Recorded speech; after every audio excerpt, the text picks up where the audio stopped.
Hello and good morning, and you're very welcome to today, our final webinar for the season and for 2025. And today's we're going to be joined by a number of experts in the whole area of international development. Today's session will be exploring the international development of agri-food systems and the vital role Teagasc plays in supporting sustainable agricultural transformation in partner countries.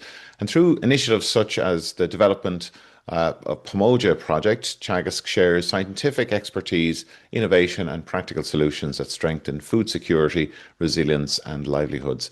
And we're delighted to be joined by Paul Maher, who's Head of International Relations and Corporate Strategy with Teagasc, and also James Hennessy, who's a Walsh Scholar and founder of Development Pamoja. If we can see Paul and just joining us here now. Good morning, Paul and James. You're very welcome. Good morning. So before we, you have I know you have an excellent presentation you're going to share with us in a few minutes. Paul, maybe you could just give us a little bit of background to the work that you're doing in Teagasc, and I know you're going to deal with the what happens within the project or these projects in your presentation, but just your own background for a moment. Thanks, Mark, and good morning to everybody. So I'm an agricultural science graduate by training, and spent most of my career working in Teagasc. Spent a little bit of time in the private sector and worked abroad in New Zealand for a year. Most of my time in the advisory and education part of Teagasc as well. So in the last 5 years or so, I've moved into this area of international relations and development projects. So I have a bit of a mixed role, do some corporate strategy stuff as well. So just for today, I'll be focusing on the work we do abroad, as in beyond our normal networks, and I'll explain all that in the presentation. Thanks. Great. And James, you're a few miles away from Cork today. Maybe you could tell us a little bit about your background and where you're coming to us from today.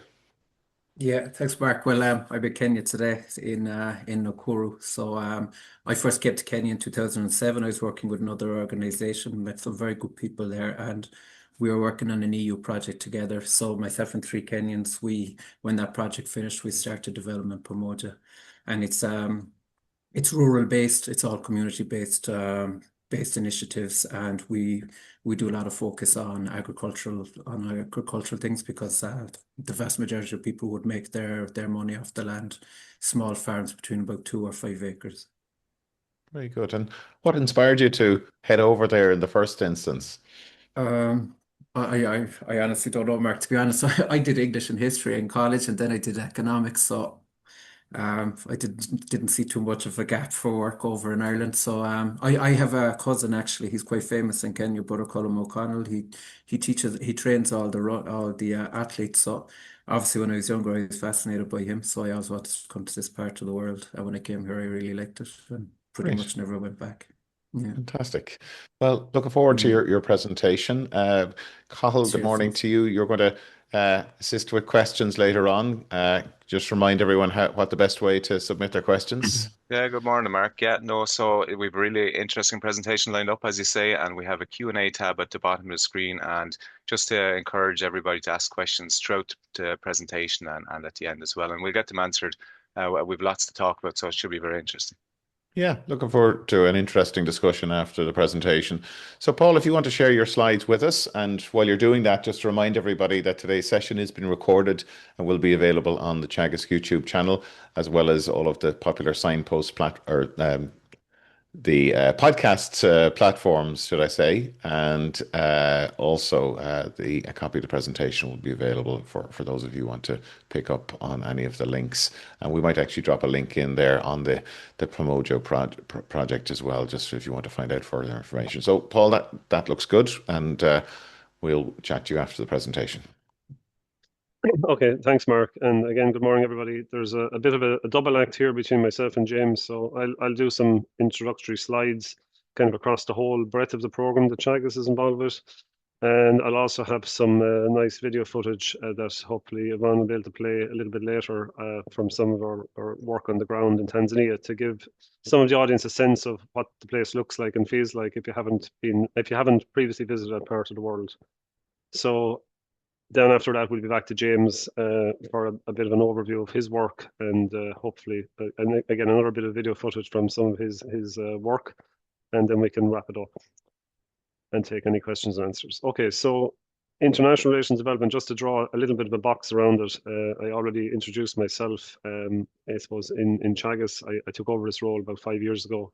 And the majority of my time is spent in the outward-looking part of the job. There's also a strategy component, but most of my time is spent on the international relations and development. So I define the relations as connecting beyond our traditional networks and some of the countries we have worked with a lot over the last number of years. So typically in Teagasc, we're well connected into the European countries and the European partners for a lot of the research funding and also for some of our KT work.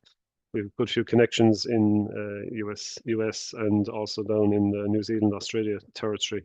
So there's lots of other parts of the world that are, I suppose, interested in taking on the climate challenge and developing sustainable agricultural food production systems. So I suppose our interest is in trying to connect with some of these and seeing where we can work together and collaborate. So obviously the overall goal for everyone is to try and hit majority, or at least some of the sustainable development goals that have been in the I suppose the minds of everybody for the last 5-10 years.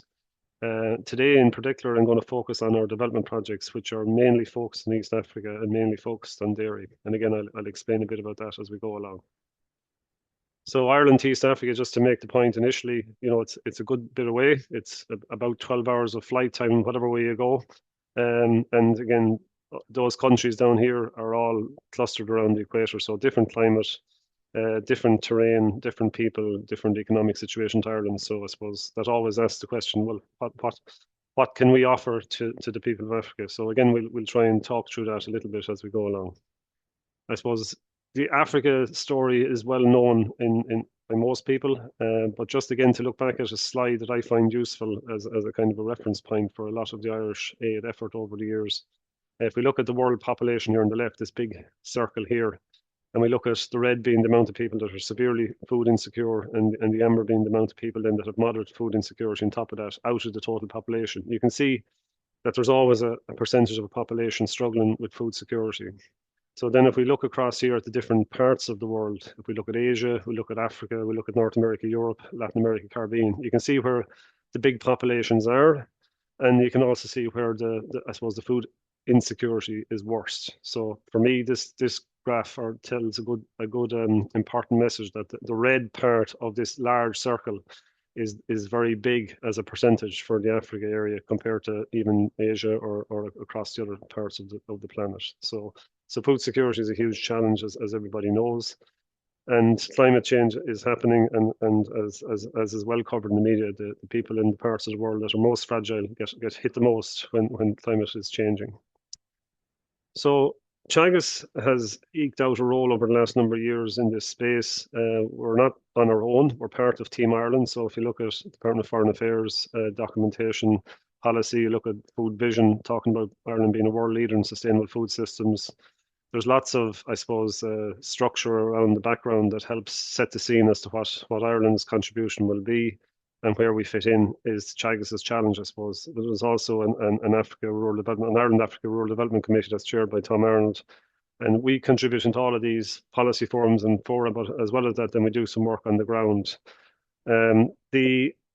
I suppose the most useful structure that we probably have at government level is an organisation called Sustainable Food Systems Ireland, which is headed up by David Butler. And this organisation is an umbrella across the different departments and entities and institutes that are involved in food, but also involved in some development projects across the world, and particularly in Africa. So ourselves, Department of Ag, or BIA, Enterprise Ireland Food Safety Authority Ireland, are in this organisation called SFSI. And with the good support of the people in Foreign Affairs and Irish Aid, we were able to, I suppose, construct projects that can be funded in by Irish Aid and take some of a small portion of the overseas development aid budget, which is, I think, currently around the 2 billion mark. So there's a huge contribution, as everybody probably knows, from Ireland into supporting aid and development. And the projects that we get involved with tend to be more on the development side than on the aid side, if you like. So that's SFSI, so that's the government story. In our own statement of strategy recently published, we've also reinforced the fact that it's our strategy to provide a targeted program of support to institutes in developing countries involved in agri-food research, extension, education. So more or less, we're out there available to support organizations like ourselves in developing countries that we can feel that we can work with in a collaborative way. And I'll talk about some examples of that later on. Okay, so some recent history of our development work. If we look back in time in Teagasc and before that AFT and all the rest of it, there was a lot of emphasis on running and development projects abroad. There was a strong history of that over the years. Like everything, it goes in waves.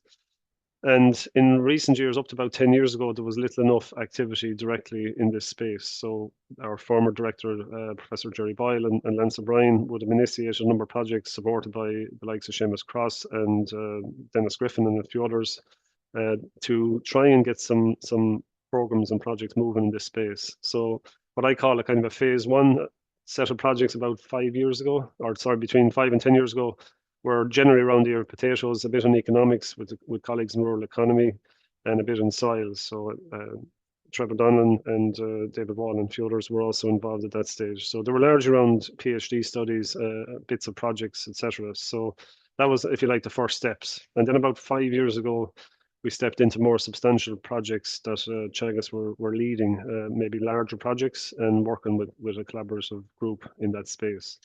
Again, it's not just Africa, but it's mainly Africa. We also do some work. Our pigs team are very active doing some work in Malta. Kieran Carroll doing some work in Malta and out in Vietnam, hopefully next year with some of his colleagues in the pigs team.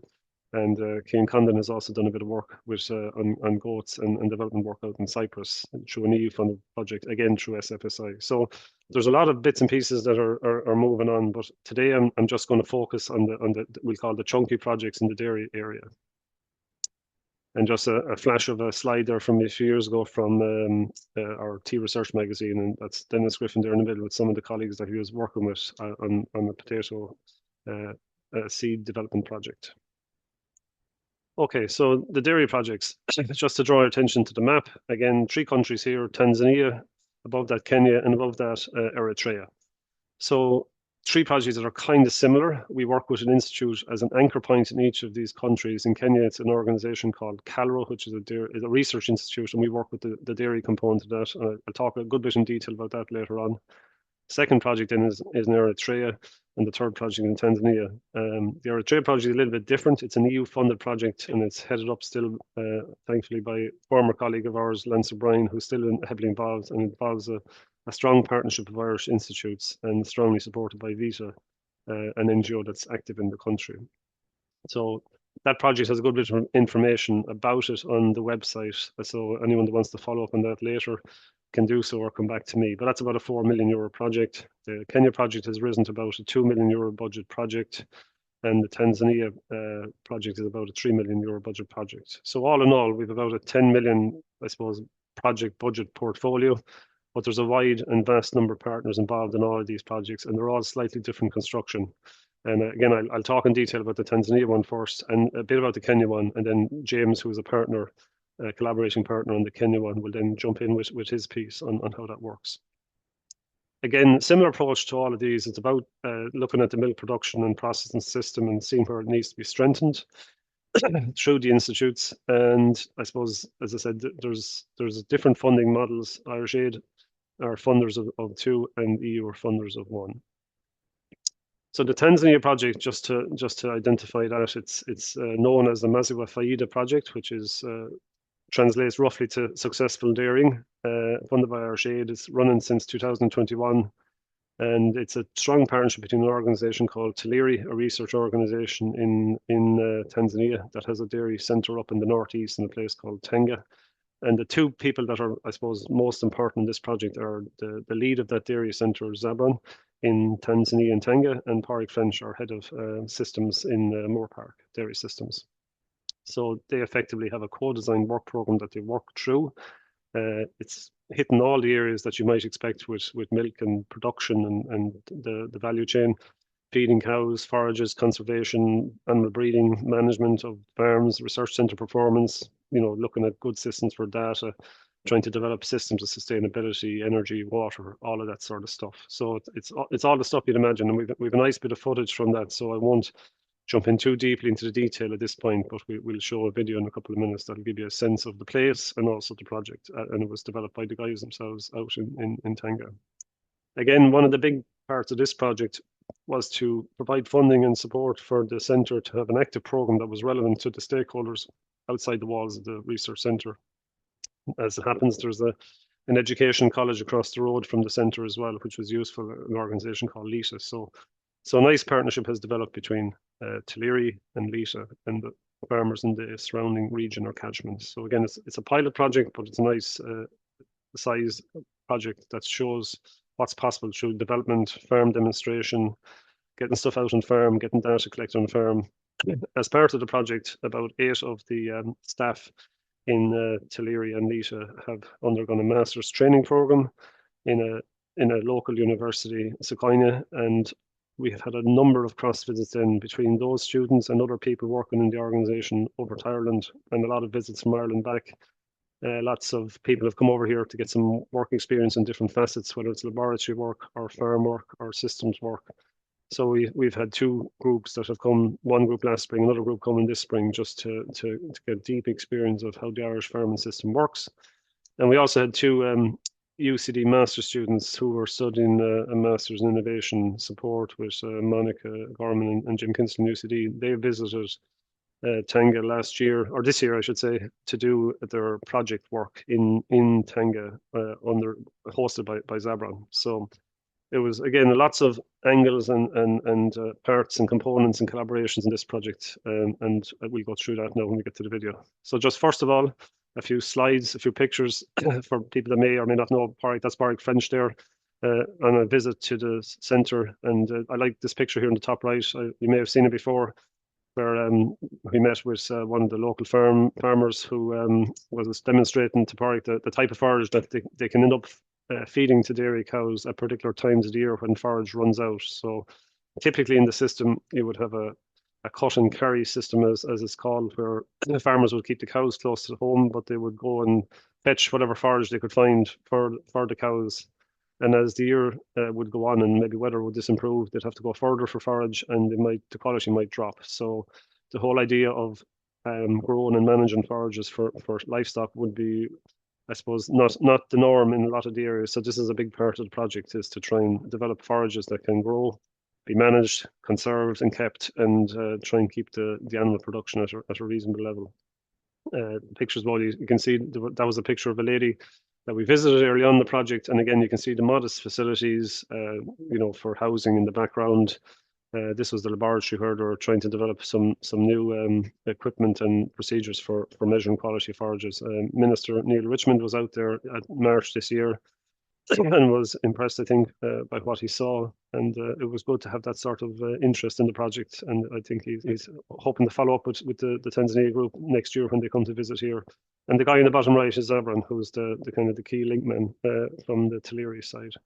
So, Yvonne, I think we're on to the stage now where we can play the video, if that will work. It's about a 7-minute video, and it gives a sense of, in the words of the guys who are here working on the project, both Zabron and another guy called Sizia, who interestingly is a former student of UCD, did his PhD in UCD a number of years ago, and has been working in the Irish Embassy for a long number of years and has recently retired. So he has a keen interest in the project as well. So it's interesting to see how these connections further back with a country come to the fore when a new project comes through. So you can play that there, Yvonne, and I'll keep quiet.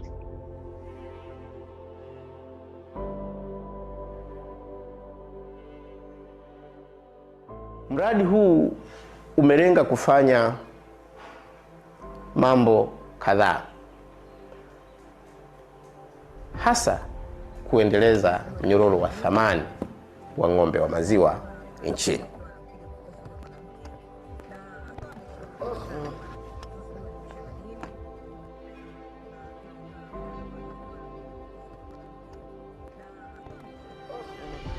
Ukija kwa mkoa wa Tanga, swala la ng'ombe wa maziwa hili sio la kuuliza mara mbili kutokana na umuhimu wake. Moja, Tanga ni moja maeneo ambayo tayari yana kiwanda cha kuchakata maziwa. Kwa soko lipo. Na hii ni lazima tufahamu, ndio kinachofanya kwamba kwa nini watu wengi waweze kuingia kwenye uzalishaji wa jambo fulani.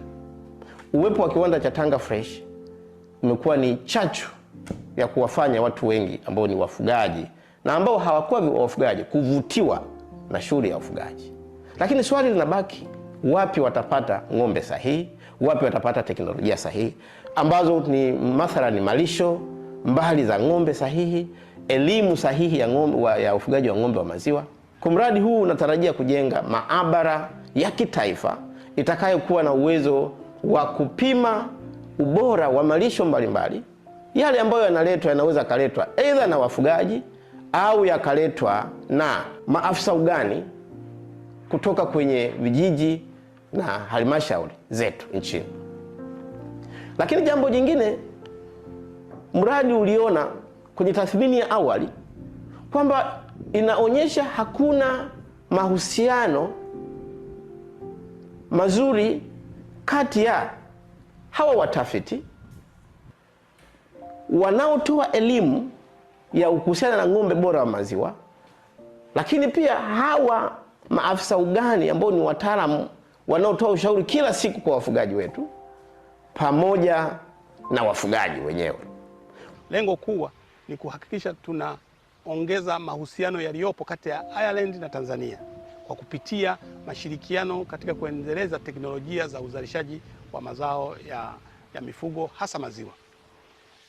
Pia tuna nia ya kuhakikisha kwamba malalamiko ya wafugaji kutokuwa na maziwa mengi tunajaribu kulitatua kwa kutumia teknolojia ambazo tutajifunza kupitia Ireland. Pia tutahakikisha kwamba kwa mfano hapa Tanga kuna kituo cha kuna kiwanda cha maziwa Tanga Fresh. Tanga Fresh kwa muda wote wamekuwa wakilalamika kutopata maziwa ya kutosha.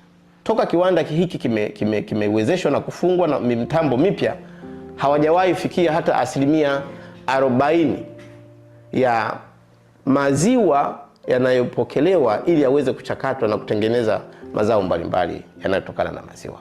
Sasa unaweza ukaona kwamba kumekuwepo na upungufu wa asilimia zaidi ya 60 zinazotakiwa ili kiwanda kiweze kufanya kazi katika uwezo wake.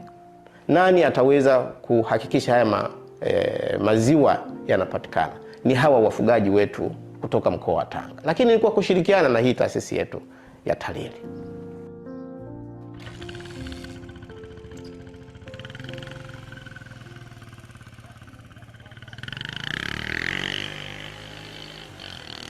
Kwa hiyo mwaka wa kwanza imekuwa kujiandaa na kuandaa mazingira yote safi na baadaye kutathmini nini hasa kinahitajika.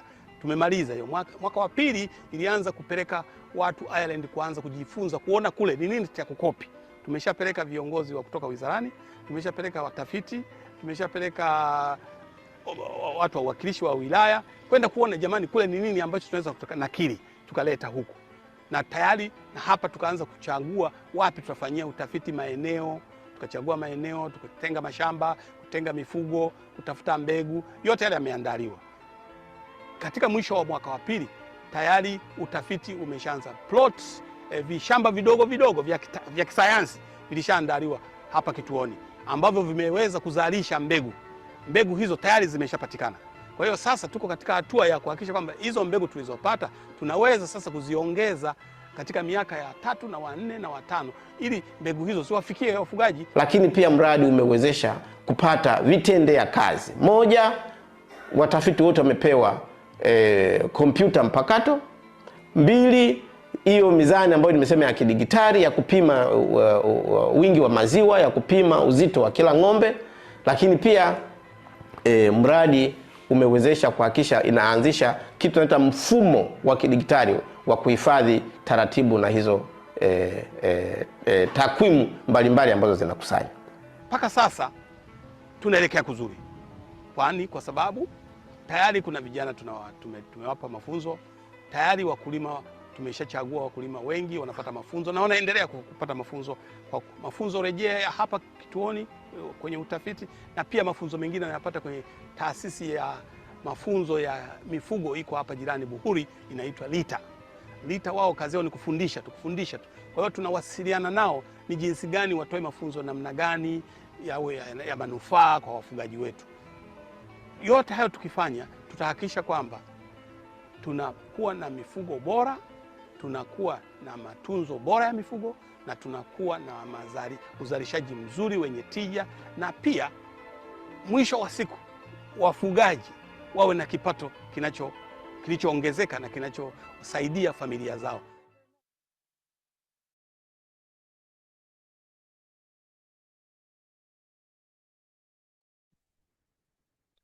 Okay, so I think that's the end of that particular piece of footage. So just checking that you can hear me okay, Yvonne. I'll just go back up. Yeah, we can hear you perfectly. So I'm going to share my screen again. So hopefully that gives you a sense of what the place looks and feels like, and in the words of the people working there, what type of challenges they're trying to deal with. So that's Tanzania. So I'm going to leave that for now and move on to Kenya. And I'm conscious that I've maybe talked for a little bit too long myself so far, so I don't want to squeeze James's time too much. So I'll try and get through the introduction as quickly as possible. So the Area Kenya Ireland project is running since 2019 in different guises. It's our longest running project, and again, focus on improving forages for dairy cows, funded by Embassy of Ireland Kenya through Irish Aid. And in this particular partnership, Teagasc, supported by Greenfield Ireland, who some of you may know is Seamus Cross runs that organisation. He also supported by other colleagues like that have retired in recent years, and we work closely with the Cathal Research Institute. And again, one of the challenges for the institute is to influence, I suppose, or to improve the research program, and also to have an influence in national policy in areas like animal breeding, and also to outreach into farms. So that was the background to the project. And this project was supported on the ground by Self-Help Africa. And it's now coming kind of towards the end of the project. We've had a number of different activities. We have outreach then with Baraka Agricultural College, local co-ops, and Development Pamoja. And James will explain in more detail where he fits in as a collaborating partner in this project.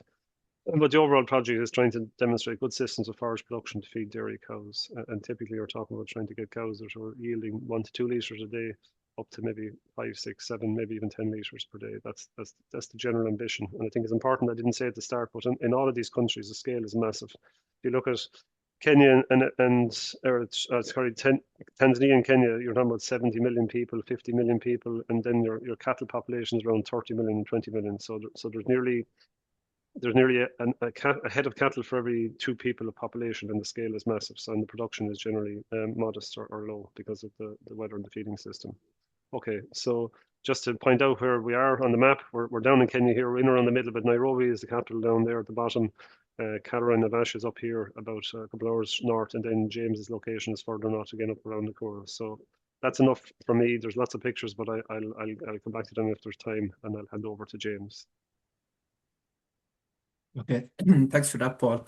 So maybe I'm going to start as well by saying our name, Development Pamoja. The Pamoja is it's Swahili for together. As Paul had said there, we're a small Kenyan organization. We're registered in Ireland. We're registered in Kenya. We started in about 2010. And we have an annual turnover of approximately 150,000 euros. That wouldn't just be for our agricultural projects, it would be for other things as well. And we have a staff of 17 people. Just background on that as well. We also do a bit of medical care. We kind of see ourselves as going into places where maybe the government support doesn't help the community, things like that. So we have a long-running program since 2012, helping people with disabilities. So in 2 areas that we work in, we've got 2 medical centres, and we have physiotherapists. And in the last few years, actually, we have things like special rooms for kids and that, so that they can come in and play. They can come in and play before they go into to do their physio and stuff like that as well. But despite all the medical stuff as well, we have always primarily focused on agriculture. And as Paul will know as well, if you're talking about agriculture in Kenya, you're basically talking about women, because that is primarily their work. They're working, taking the cows for water, searching for fodder and stuff like that. So if you can, whenever we do these projects, what the first thing you do is kind of try interact with the women. And Paul had mentioned there at the beginning as well, we're in this project with Baraka College. And there's a man there, Brother Tony Dolan, who unfortunately passed away this year. He's probably had the biggest effect on my work in Kenya. And he's always been telling me that if you want to get to the family, if you want to get to the community, you should work through the women, because they're the people that know exactly what it means to run a farm on a daily basis. And as Paul said there, we're with the Dairy Kenya Ireland project since 2019. It was mainly actually because of Seamus Cross got us involved in that, and we're very grateful for that. And it just says there at the end as well, one of the other reasons why I'm on this call is I'm a Walsh Scholar with doing a PhD in UCC, and it's on the issue of forages in Kenya and the impact they're having on smallholder farmers. Yeah, so you can go on there, Paul, I think.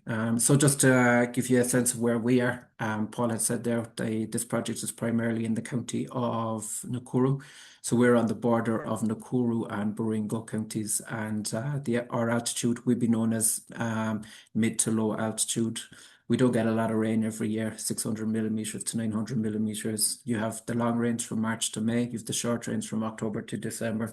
And even this year, their short rains from October to December were very, very poor. So that's going to end up causing issues next year. Our main traditional livelihoods for the farmers out there, they would traditionally have been pastoralists. They'd have walked their animals along for a very long distances, particularly in the dry season. And historically, sisal is important here. It's for making rope. Just because it's so dry, it grows very, very well here. But in the last few years, more people are coming to this area. The sisal estate, it was a huge estate of about 30,000 acres. It's been broken up and people are buying plots of land between 2 and 6 areas. So we feel that this is a very, very important project for farmers in this area. Just before we start talking about the signpost farms, I think it's important to ground what supporting households within rural Kenya is. As I say, and I'm always laboring this point, it's the women that do most of the work. I think that's a very good photo there. You can see Caroline, she's one of our signpost farmers, and she's mixing the biogas system. You can see all the women there, they're all immaculately dressed, but they still have to do all the work on the farm. One of the first things that we did even before the Dairy Kenya Ireland project was saving groups with women. Now, if anyone knows anything about Kenya, this isn't unique whatsoever. If you go to any villages, you have these table banking groups. But what we noticed with a lot of the people that we work with in, let's say, specific times of the year, like January, when kids go back to school, a number of women would want money at the same time. So people would be putting in maybe 10 euros every month. And then when it comes to January, out of a group of 10 or 20 people, maybe half of them or even more than half of them would need money. And then when they divide up the money, they don't get enough. So what that means is maybe the child doesn't go to school, or if they wanted it maybe for something they wanted to do on their farm, they wouldn't have enough money to do the project that they want to do, and they end up not spending the money as they want. And then that would mean as well that money doesn't come back into the group because people's motivation for giving the money back wouldn't be as high. So what we did as Development Pamoja, what we do is we get the groups, they come into our facility, and we handle the money for them. And then at the times when we see a number of women want money at the same time, we'll increase the amount of money put on the table so that everybody can get the loan that they need. Now, you might think like everything is perfect in that sort of project. Obviously, we still have situations where people mightn't pay back as we would like them to. But you find particularly again with the women, we do have men in the groups, but the repayment rate from the women is almost always 100%. And we can see it's helped them massively in the last few years. When we started this project as well, we went around talking to them about growing stuff like alfalfa, Desmodium, Napier, which was mentioned on from Tanzania. The farmers really liked the idea, but unfortunately, what happened is they don't where we'd be classed as semi-arid area, so they wouldn't have the water. So what we started doing within our groups, if you were in a saving groups, you could avail of a tank. Even while you had you'd have other loans, you could still get a water tank from us, and then you pay it back slowly. Then we developed that a bit further, and we started lining ponds because I'm saying it's semi-arid, but when it does rain here, it rains very, very heavily. So we would dig ponds for maybe 100,000, 200,000 liters of water. The wind would irrigate the looser, all those things. It was dangerous as well if it's 200,000 liters. If you're going in with a bucket and try to take out the water. So we started developing solar pump systems, and at the end of that, again, we started doing biogas. And one of the great things about the biogas systems that we've noticed is, first of all, the work of women is looking for water and looking for firewood. So you're reducing the women's work massively. Also, you're not cutting down trees. better for the environment. But now we notice that the women as well are using the biogas. All these initiatives, they don't just help with the forage-based systems that we're trying to promote. They cut down a woman's workload every single day. It helped us to make massive trust between ourselves and the community when we provide these initiatives to them. And here I think it's important that we do appreciate Seamus Cross and Teagasc in particular, because while we've done all this, sometimes people might look at that and go, well, what's this got to do with forages? But they've been very supportive on how we wanted to approach this project. And the water tanks and the dams, we do insist that people, so that there's some continuity. As Paul said, the project is finishing soon. But the solar and the biogas, they're quite big capital expenditure for the women. So a solar pump system would cost about €700. Biogas system costs €600 for 4 cows. So we give them that subsidized price. They pay 50% and we pay 50%. But we think it's important that the farms are set up with all these things. When you set up the farms properly, when you make sure that the women have enough time to do their other chores, to look after their children, of course they have to do the cooking and all that, they're more willing then also to try plant the forages, because they can manage their time better throughout the day. Yeah, Paul, I think you can move on from that. So then the collaboration from Dairy Kenya with the Dairy Kenya Ireland project. It provides funding for a range of activities on farm that enable better production and more efficient use of resources. And that's a lot of what you said that I was talking about there in the last slide. Even, you know, like when you put in the washer dams, if you position it properly on the farm, you're making sure that you're not taking the topsoil off the farms, because as I said, when it does rain between March and April, it's usually very heavily, and you see an awful lot of the topsoil is moved off the land. So if you position the pond at the top of the farm in a good position, it prevents all that from happening as well.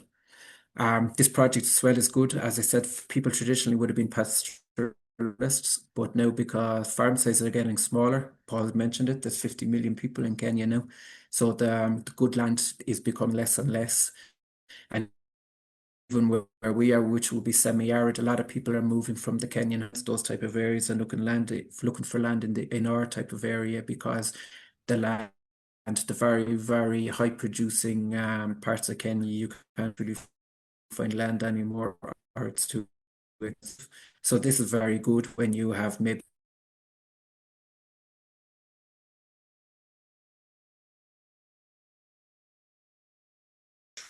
to get the idea of forages across. I think it's important to note as well, within farming systems in Kenya, for a farmer, the top priority is, they're primarily subsistence farmers. The priority is to have maize and beans for your family.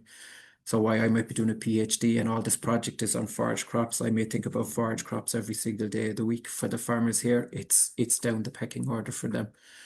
But when we go into projects and when we go into a farm, and again, Brother Tony was very helpful to us in this type of thing. He'd always say that if you want to get them to implement your forage-based systems, help them with the other things. Fruit does very well where we are, so our extension staff would go in and they would help with making sure that farmers plant the proper fruit trees for their area. They plant the proper maize so that it's fit for the altitude that we're in, and for their beans, that when they're planting, when they're ploughing, all those systems, we make sure as well that they're doing that properly. And then when the farmers can see that they can trust us, they can trust their extension officer, they're far more willing to try and plant some forages. Because forages before 2019, nobody where we are ever made silage. Nobody where we are ever used alfalfa or desmodium before we started this project. That's been another one of the biggest things we've seen from this project, is the preserving of silage. It's very, very expensive here, because if you're a small farm, 2 to 5 acres, economies of scale, you can't get a contractor to come in and cut silage. So we were fortunate. Emmanuel from Ireland gave us a grant, and we bought a tractor, and now we can go in. If people are in the saving groups, we'll cut silage for them, sorghum silage or maize silage, and then they have forages during the dry season, which we're heading into now. And we would do that for them, not at a subsidized price, but we're not doing it to make a profit. And again, farmers can take a loan, because that's a huge capital cost to them. If you're putting your kids in school, and if you only have 2 acres to make your make your profit from. A lot of them can't afford the initial cost of cutting silage and finding the plastic. So we help source we source the plastic for them. The molasses, you put the molasses on the sorghum silage way before you cover it up, and then through their saving groups they pay back. The idea, obviously, and as Paul had mentioned there, that you'd increase the milk from maybe 1 to 2 litres to 4 to 5. And the farmers in particular, the women, we can see that when they see the increase, they're very willing to pay back because they know they'll need silage the year after again. Yeah, so I think we can move on again. So we use the signpost model. We have a demonstration farm first on Development Pamoja. We have a farm of about 11 acres. So we have a site, and we have under protein crops, we'd have about 2 acres under protein crops for 5 cows, 4 followers and 2 calves. But what we have noticed, it's the signpost farm is far more effective in getting the message across to farmers. The woman there, one boy, that's her. She's one of our signpost farmers, and that's her Lucerne, and that's one of the groups in an area called All Round Guide that we work in. So people will come maybe to Development Pamoja and they'll say, "Oh, sure, James, he's a foreigner. There's a project. We can see the big 4x4s coming in to help him out." Maybe they think that they can't do it on their land, but if you can get very good signpost farmers, if the farmers in the area can look over the fence and can see one boy there is planting forages, well, why can't I? And it's proved to be very, very, very successful. I mentioned there Caroline, she was in one of the last slides. We've had biogas on our farm for the last 3 or 4 years. Now, a lot of the farmers would say to us they wanted biogas, but they first had to fix the water systems on their farms. Then when they have that, they want to put in the biogas. But very few farmers wanted to take it on. They were nervous about taking on the cost. Caroline took the chance, and within a month of farmers going in to see how biogas works on her system, it provides her with all the gas she needs for the cooking for the family. Immediately, loads of other farmers started wanting to put it in place, and we have a short video there in a while that we'll show you, and you can see there's Caroline, and from her group, a woman called Daisy. She's already put in biogas as well. So the signpost farmers, you have your neighbour implementing something, and then they know that they have the support of the DKI project and they have the support of Development Pamoja behind them. They're far more willing to take the chance. Baraka College as well have been brilliant to help us with that. They have a man up there, Dr. John King. He comes down constantly. We have discussion groups around all our signpost farms. He's been very, very helpful to us, how to organize the discussion groups and to get the message across to the farmers. So without laboring the point, you can even see all the women there helping us with the sorghum silage. It's all women are carrying they're all carrying the sorghum to make the silage. That's our tractor that I was talking about. As you can see, it's just stationary because you're only planting maybe 1 acre of the sorghum, and you feed it into the forage harvester, and then we make the silage from that. The key elements that we see, Lucerne does very, very well because the climate is quite warm where we are. So if you have adequate rain and you have the heat, the Lucerne grows very, very well. Lucerne, it's alfalfa, I think, in Ireland. And Desmodium and Lablab as well is very good. The other thing about a lot of these crops like Lucerne and Lablab, they're legumes and they help fix the nitrogen in the soil. Another thing we're trying to do is improve dairy housing and animal health. So on the demonstration farm we have in Development Pamoja, we put a huge emphasis on that. We have a very good manager, Koigi. He's very good to make sure that the housing is clean. When we have farmers coming in, they can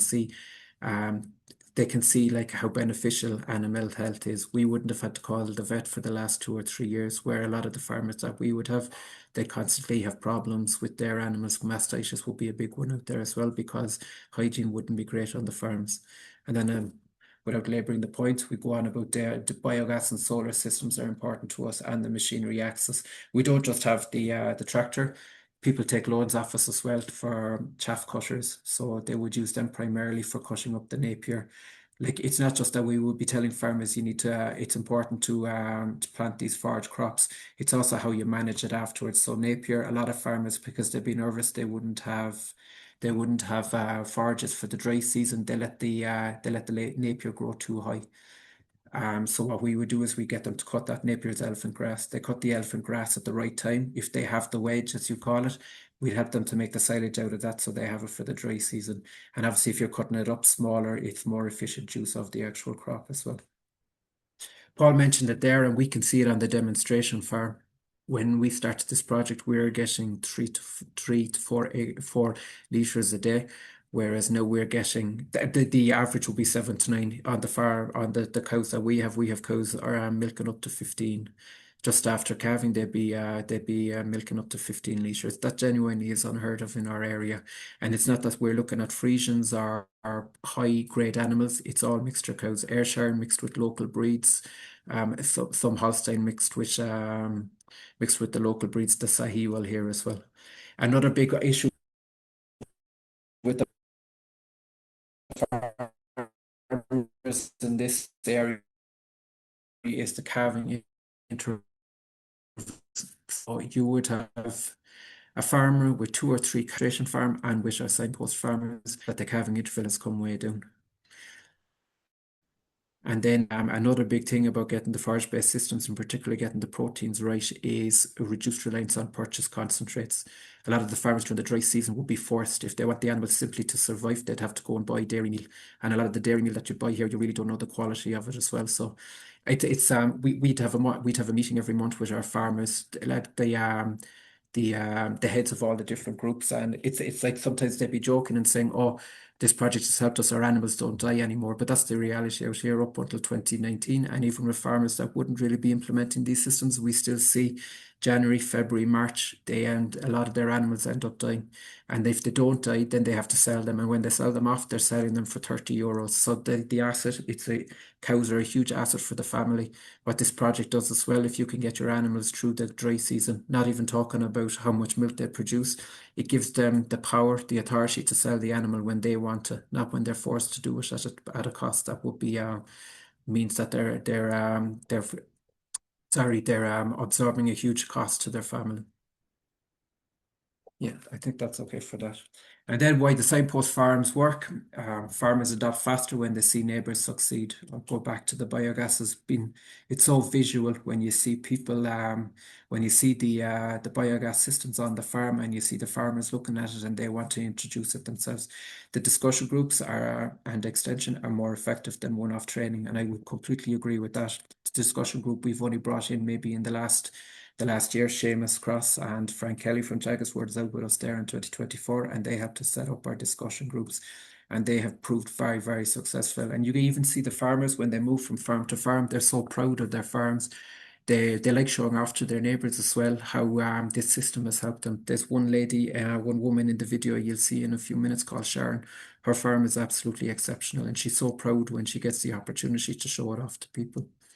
And then the diversification protects family from climate and economic shocks. Like, as I said, forages aren't probably the main thing for farmers out here. It's maize and making sure that you have enough maize and beans for your family. And we would never even promote farmers going completely into forage-based farming, because if you have 2 or 3 acres, if you have 2 or 3 cows, if one of your cows die, well, then that's 66%. You're left with 66% of your assets. You do need your maize. Even our area may not be a very good area for growing maize, but farmers, to see if they can get half a ton of maize off their farm every year, that will feed their family.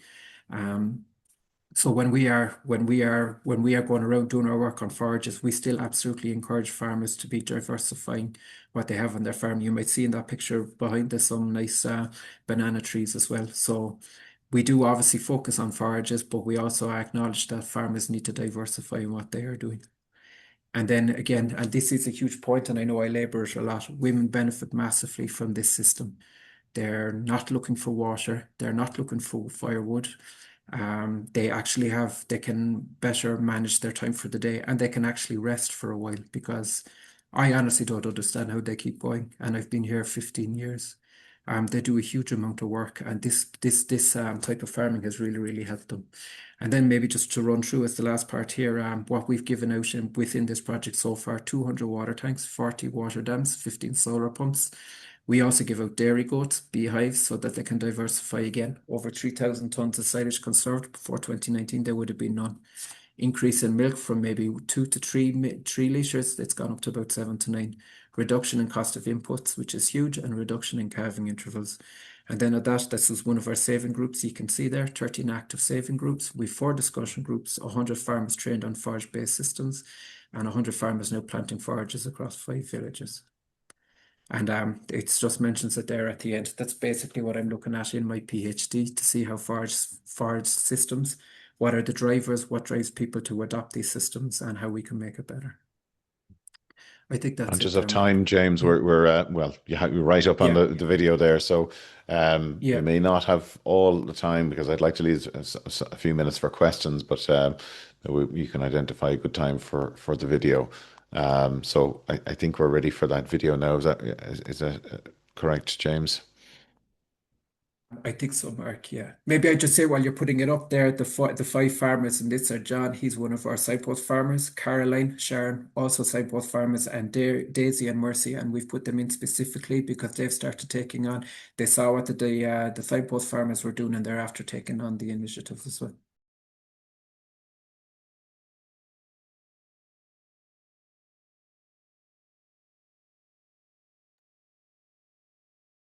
No, we're not getting sound on that, Yvonne.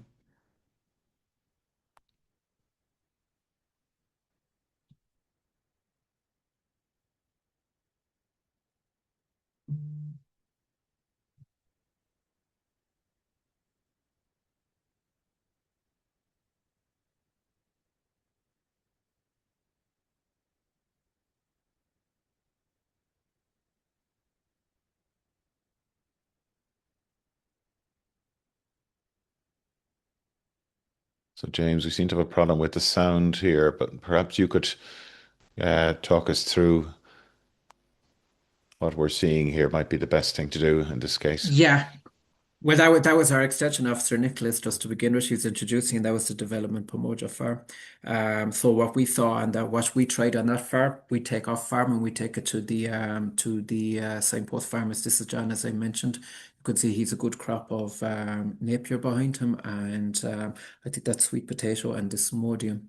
And yeah, he's in a village called Lomolo. It's probably the most it's the driest village that we work with. So he's doing all this through irrigation. He has the water dam. He has the solar pump as well. And this is his cow here. So he's making the point in this video as well that he went from 1 to 2 liters of milk to about to over 5 liters, just to do these small, simple interventions. You can see that the type of housing behind as well is quite basic. You can see that on the left there is the sisal, which I said was the cash crop in this area. You can see he's got his water tank behind as well, and he's got a goat to the left of him. So as I said, farmers constantly diversify what they're doing within their farming systems. And he's a good sign of it. One of the things that farmers would have never done before this project was save forages for the dry season. You can see he's got good forages there. He's got his lucerne and his desmodium. That's his pond, his water tank, which is linked up to the solar pump system, and he uses all that to irrigate. This is Caroline, Mama Chipkarui, and she's our Signpost farmer in a place called Mulwan. She's standing in her cow shed there because she's showing us how she uses the cow parts for her biogas system. You could see as well, like Paul made the point of the Tanzanian project as well. It's all very, very basic. The housing, but I mean that really isn't an issue because it's nice and warm there. It's good to have the air going through it there. But you can see there on the left, she's got the salt. Small little interventions like that before, farmers wouldn't be doing stuff like that. Now, when you have good extension, people going out, they can show them the benefits of things like making sure the cow has salt in their diet. And you can see there, they're quite local animals as well. I popped up at the end of the screen there. She's getting more like 10 liters of milk a day now. Before she would have been getting less than 5. There's Nicholas, our extension officer, to the left there as well, and there's one of the tanks that she got through this project. They're the cow. They're just showing the cow parts. That'll show her then the biogas system that she's using.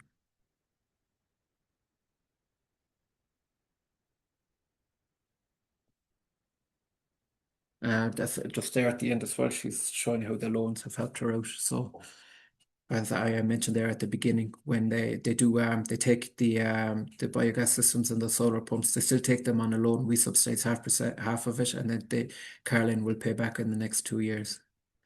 And even that type of fencing there before, that would all have been open, but as well the importance of making sure that the forages are properly fenced in. And we always encourage farmers to work with what they have, so there's no need to be bringing in chain link fences or something like that if you have the raw materials on the farm. This is this woman Sharon I was talking about. This is her farm. You can see on the left she has her sweet potatoes. She's got Napier. She's got Lucerne. The Lucerne doesn't look that great there now at the moment, but she had just cut it. That's why it's like that. And she has the solar pump system as well, so that she can as soon as she washes that again, it'll come up very, very quickly.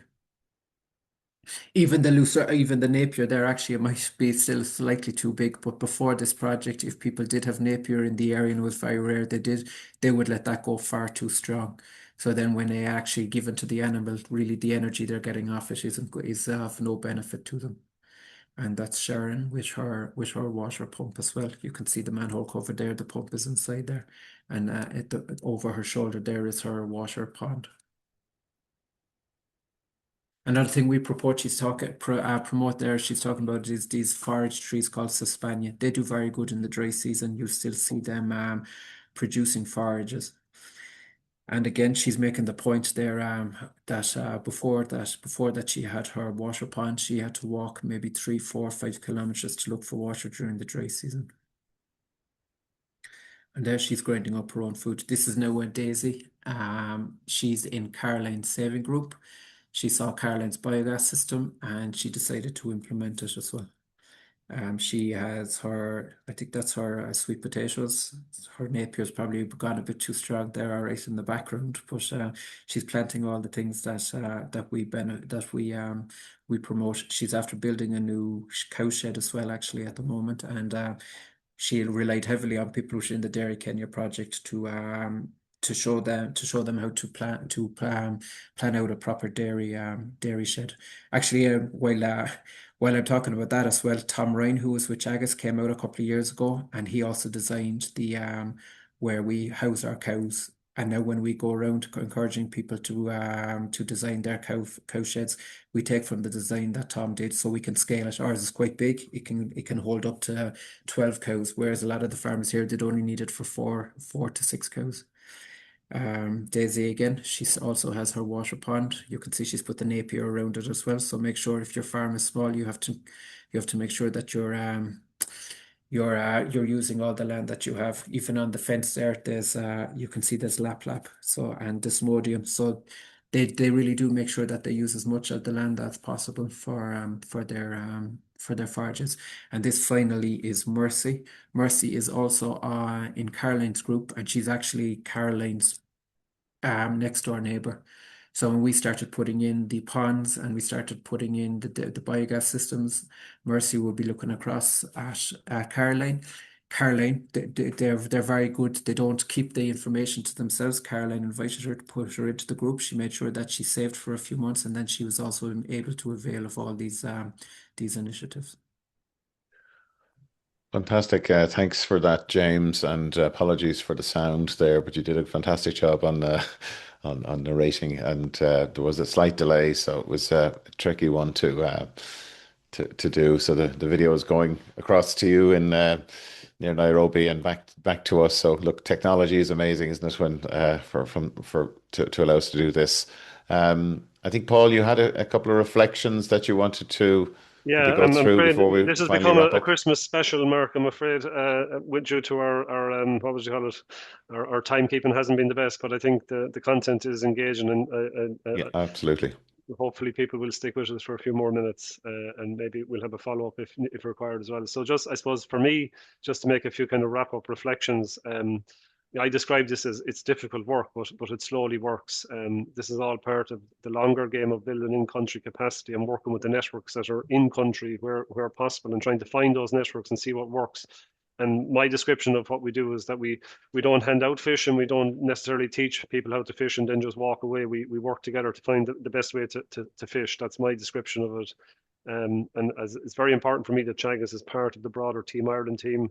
without SFSI and the pioneers that were already mentioned that went out and put some of this work, got projects going, got the funding, and obviously Irish Aid for funding, like none of this it would be possible. So it's slow and steady from my perspective, and it's very encouraging to know that I'm always getting queries from people that are becoming more aware of the work at a certain time in their career and their life. They maybe want to contribute. So I suppose I see it as my job to try and enable that and find routes for people to take on as much as they can or want, and be comfortable that, in general, that it's a positive contribution that will stick, that it won't just disappear or melt away as soon as the project is over. So that's the ambition. And I think for us as an organisation, it has encouraged us to be more outward looking. And again, as things change with our production system, it's not that unbelievable now that some of the crops that we see being grown in different parts of the world may be grown in future in Ireland. We see the kind of the double drought happening in most parts of Ireland now during the summer or during the production year. So I see all this work as supporting the previously stated food vision ambition of being a world leader in developing sustainable food systems. We can't do that from where we are. Our scale is small, but as an initiator, as a pilot, we can make a contribution. And I suppose the other thing it reminds me is that we should appreciate our system, but also develop the resilience of our system, because typically I'll get queries from countries like, how did the co-op thing get established? How did you get all that data, for all the animals in the country? All the stuff that we take for granted here, and we sometimes complain a little bit about it maybe and wants to be better, but we have a system and we need to mind the system, but we also need to make it better and make it more resilient for the future. And I suppose my final call then is, if you want to get involved, if you want to follow up with James on the Development Pamoja work, he gives opportunities to people to actually go out and see what's going on. I know a couple of farmers that were out there recently and very much found it very interesting and an enjoyable place to visit. But other people have gone out in the past and worked. We've had people gone out as master's projects and spend some time working there. Or whether it's people within or outside Teagasc that want to get involved in some of the projects, they're free to contact me. And again, James won't say it, but I'll say it on his behalf. He's always available to take contributions if people feel the interest in doing so, and you can follow that through on his website. So that's it from me and for James for now, Mark. And again, apologies for running over, but maybe you want to take a few important questions at this point. Well, look, just to highlight one of the comments coming through here, it says here, one of the best webinars this year. So well done to all. So really excellent presentation and videos and encouraging remarks here to keep up the good work, and great to see the fantastic work of Brother Tony Dolan being acknowledged as well, who I know is very, very well known across the globe for his good work. Look, we are tight on time, but we do have some time for any questions. I mean, it is such a difference, I guess, as you've highlighted there, Paul. The technology and so on is starting from a lower base. I really liked that phrase that you used there, James, that farmers adopt faster when they see their neighbours succeed, and it really is so true. And that power of that signpost model, where demonstration is in a real life scenario is far more effective than necessarily in a research environment. We have shared the links there for people to the project on the chat. So if anyone wants to find out more about the project itself, they can click through to the links there, and we can look, there's lots of information, lots of links there as well around the Teagasc programs involved. So we are a little bit tight on time. Paul or James, you're welcome to make any final remarks if you'd like to before we wrap up this morning. Yeah, but well, yeah, Paul, if I could just jump in there, right? Mark, I do think it is important. First of all, the embassy has been very supportive of us. As I said, they do give us a lot of freedom to try implement this project. But in particular, Paul, he's been out to see us. Teagasc, they have been relieving Pat Dillon. He's been out to see us, so we really, really appreciate that. And I do have to mention as well Seamus Cross, because he's had a huge impact on this project. We're only one of a few nodes. He's been very helpful to another cooperative up there that they've done very well as well. And even us, as I said, when we started this, and it's a lot of it has to do with what Brother Tony always said to me, you can't just talk about forages, you have to talk about everything. When we went and said that, those type of things to Seamus, he completely bought into it and completely accepted what we want to do. So to Paul and to Seamus, honestly, I personally am really appreciative of all the help that you've given to us. Yeah. That's a praise there, Paul, now. So a nice way to round off the year, and I can It might be a good way completely to stop. completely concur. Seamus Cross has been a huge influence on Irish agriculture and global agriculture, as we can see. So yeah, we're very lucky to have him involved there. So I probably have forgotten somebody in all of the names that should have been mentioned. So apologies to whoever was not mentioned. There's always a broad team of people involved. So hopefully Yeah. we give everyone a shout out. But if not, we'll maybe the next time. Absolutely, yeah. Well, look, lots and lots of high praise coming through here, and really encouraging words from across the country here from people who tuned in this morning. So, look, I think we probably should wrap things up given the time. We usually try to commit to people that we finish in within the hour. So, Paul and James, thank you so much for joining us. I know that the line went a little bit funny there at times there, James, but I think we got the full gist of what's going on and the great work that's going on there this morning or at the moment. So, Cathal, you didn't have too much work to do this morning. No, said we actually have one question, Mark. People are texting Okay. and want to come in. One that keeps coming up. I've got a lot of messages. James, you've said it several times that the women are excellent out there, do all the work. But what are the men doing? I've got loads of messages Yeah. asking that.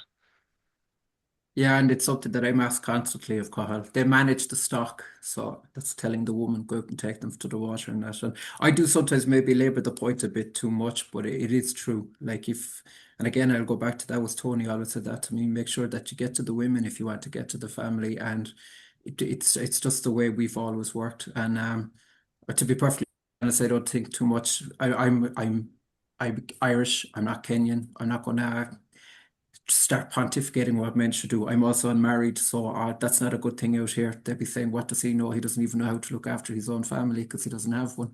So we just work with who wants to work with us, and that is always the women, and that's what we do.